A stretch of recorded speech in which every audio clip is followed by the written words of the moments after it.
ಬಂಗಾರದಲ್ಲಿ ಬೊಂಬೆ ಮಾಡಿದ ಆರಂಭೆಗಿಂತ ರಂಗು ನೀಡಿದ ಭೂಮಿಗೆ ತಂದು ನಿನ್ನ ನಂಗೆ ನೀಡಿದ ಸೌಂದರ್ಯ ಎಲ್ಲ ಒಟ್ಟುಗೂಡಿಸಿ ಶೃಂಗಾರದಲ್ಲೇ ನಿನ್ನ ರೂಪಿಸಿ ಆ ಬ್ರಹ್ಮ ಭಾರಿ ರಸಿಕ ನಿನ್ನ ಮಾಡಿದ ಹೋ ಮದಿರೇಲೆ ನಿನ್ನ ಮೈಯ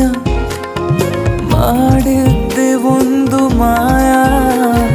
ತುಟಿ ಮೇಲೆ ಸಣ್ಣ ಕಾಯ ಮಾಡುವ ಭಯ